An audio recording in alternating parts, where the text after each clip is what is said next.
Hello, നമ്മുടെ family 250 members ആയ സന്തോഷത്തിൽ ഞാൻ ഇന്ന് നിങ്ങളുടെ മുന്നിൽ ഒരു ലോങ് വീഡിയോ ആയിട്ട് വന്നേക്കുവാണ്.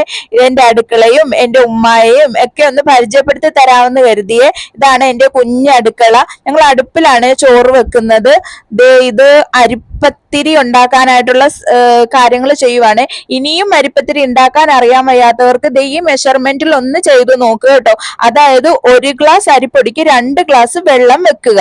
ആ വെള്ളത്തിനകത്തോട്ട് ഉപ്പ് ഇട്ട് വെളിച്ചെണ്ണ ഒഴിച്ച് വെള്ളം തിളപ്പിക്കുക.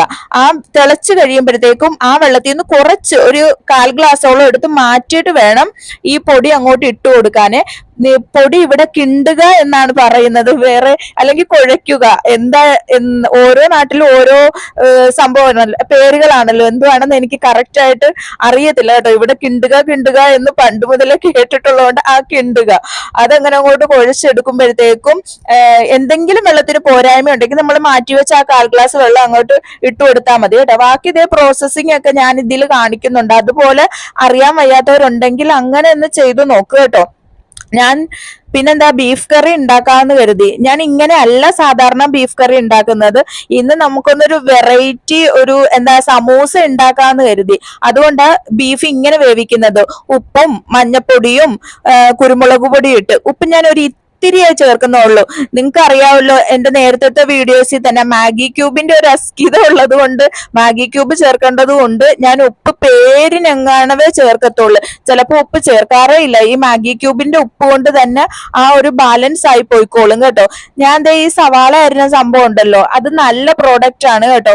അതായത് മീഷോയിൽ നിന്നാണോ ഫ്ലിപ്കാർട്ടിൽ നിന്നാണോ എന്തിന്നോ ഞാൻ വാങ്ങിയതാ. സവാള അരിയാനും വേറെ അത്യാവശ്യം കുറെ കാര്യങ്ങൾ അരിഞ്ഞെടുക്കാൻ പറ്റും കേട്ടോ. കോവയ്ക്കൊക്കെ അരിയാൻ നല്ലതാണ്.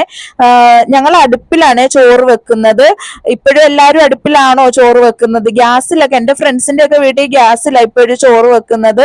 പിന്നെന്താ, ഇതൊക്കെ ഇങ്ങനെ ചതച്ചും അരിഞ്ഞും ഒക്കെ എടുത്ത് ഇത് ലോങ് വീഡിയോ ആയതുകൊണ്ട് ബോറടിക്കുന്നുണ്ടോ എന്ന് എനിക്ക് അറിയത്തില്ല. ഇത്തിരി നേരം എന്നെ കേട്ടിരിക്കുവോ? എനിക്ക് കുറച്ച് കാര്യങ്ങൾ നിങ്ങളുമായിട്ട് സംസാരിക്കാമെന്ന് കരുതി. എല്ലാവരും ഹാപ്പിയായിട്ടും സന്തോഷമായിട്ടും രണ്ടും ഒന്ന് തന്നെയാണല്ലോ. ക്ഷമിച്ചേക്കണേ. സേഫ് ആയിട്ടും ഇരിക്കണേ.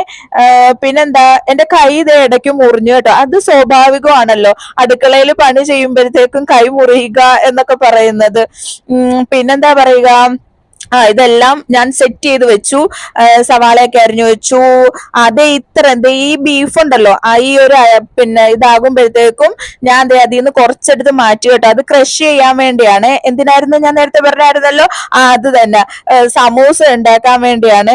ഇതെന്തിനായിരുന്നു ഞാൻ ചീനിച്ചട്ടി വെച്ചത്? വെളിച്ചെണ്ണ ഒഴിച്ചു. അത് തന്നെ ഞാൻ കുക്കറിലല്ലേ ഇത് ബീഫ് വേവിച്ചത്. അതുകൊണ്ട് ഈ മസാല ഈ ചീനിച്ചട്ടിക്കകത്തോട്ട്, ചീനിച്ചട്ടി എന്ന് തന്നെയല്ലേ എല്ലായിടവും പറയുന്നത്, ഇവിടെ അങ്ങനെയാണ് കേട്ടോ പറയുന്നത്.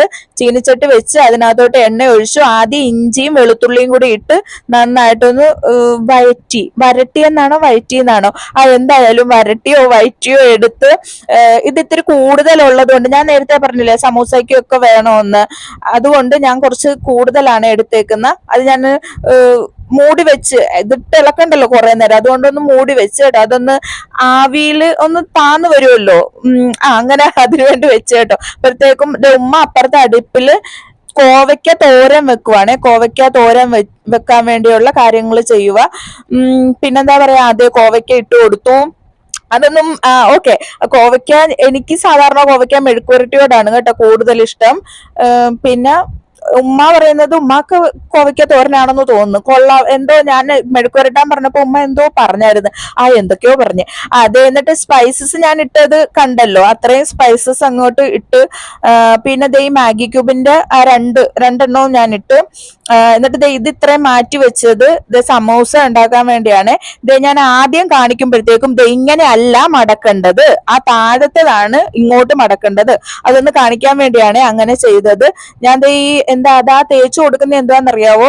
അതിന്റെ പേര് മൈദ ഇത്തിരി വെള്ളത്തിനകത്തോട്ട് കലക്കിയിട്ട് അതാവുമ്പോ നന്നായിട്ട് അത് ഒട്ടിയിരിക്കും കേട്ടോ. എപ്പോഴും ഞാൻ ഇതൊന്നും കഴിക്കണമെന്ന് സജസ്റ്റ് ചെയ്യത്തില്ല. ക്രേവിങ്സ് ഒക്കെ വരുമ്പോഴത്തേക്കും ഞാൻ ഒന്നും കൂടെ ഉമ്മായെ കൊണ്ട് വീഡിയോ എടുപ്പിക്കും. ഉമ്മാക്ക് അങ്ങനെ വീഡിയോ എടുക്കാനൊന്നും അറിയത്തില്ല. ഞാൻ പറഞ്ഞു, ഉമ്മ ഒന്ന് ഫോൺ പിടിപ്പിച്ച് തരുവോ, ഒന്ന് ചെയ്ത് ഞാനൊന്ന് കാണിക്കാൻ വേണ്ടിയാ. ഉമ്മ ഫുൾ സപ്പോർട്ടാണ് കേട്ടോ ഇതൊക്കെ ചെയ്തു തരാനൊക്കെ. അങ്ങനെ ഇത് നല്ല ടേസ്റ്റ് ആയിരുന്നു കേട്ടോ, പറയാതിരിക്കാൻ വയ്യ, കൊള്ളാമായിരുന്നു. വരുന്നു. പിന്നെന്താ, ഇതിനകത്ത് ഞാൻ മൊസറല്ല ചീസ് ചേർക്കുന്നുണ്ട് കേട്ടോ. അതിന്റെ ആ ഒരു സംഭവത്തിന്റെ ആ ഒരു വലിഞ്ഞു വരുന്ന ഇതുണ്ടല്ലോ, എനിക്ക് ഭയങ്കര ഇഷ്ടമായി. ഞാൻ നിങ്ങളെ ഈ വീഡിയോയിൽ ലാസ്റ്റ് കാണിക്കുന്നുണ്ട് കേട്ടോ. ഞാൻ ഓരോന്നിട്ട് ചെറിയ ചട്ടിക്കകത്തിട്ടാണ് അത് പൊരിച്ചെടുക്കുന്നത്. ഇത് എന്താ അതിന്റെ പേര്, ഷാർജ ജ്യൂസ് ഉണ്ടാക്കാൻ വേണ്ടിയാണ്. നമ്മുടെ ബീഫ് കറി ശരിയായിട്ടുണ്ട്. ഷാർജയുടെ ഇത് പുറത്തിടാൻ വേണ്ടിയാ നട്ട്സ് ഒക്കെ. ഇതാണ് നമ്മുടെ ഐറ്റം. അടിപൊളി സാധനമാണ് കേട്ടോ. എല്ലാരും ഒന്ന് ട്രൈ ചെയ്ത് നോക്കണേ. ബാങ്ക് വിളിച്ചു അന്നേരം തന്നെ ഞാൻ നിങ്ങളെ ഈന്തപ്പഴം കഴിച്ചു കേട്ടോ, വെള്ളവും കുടിച്ച്. എന്നിട്ട് നിങ്ങളത് ഇത് കാണിച്ചു തരാൻ ഞാൻ വലിയുന്നത്. നല്ല രസമില്ലേ? ആ ഒരു ടേസ്റ്റ് പ്രത്യേകം ടേസ്റ്റുമാണ് കേട്ടോ.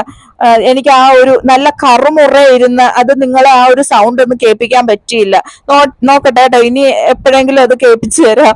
പിന്നെന്താ, അരിപ്പത്തിരിയും ബീഫ് കറിയും. ഞാനിങ്ങനെ റോൾ ചെയ്തൊക്കെ കഴിക്കും കേട്ടോ.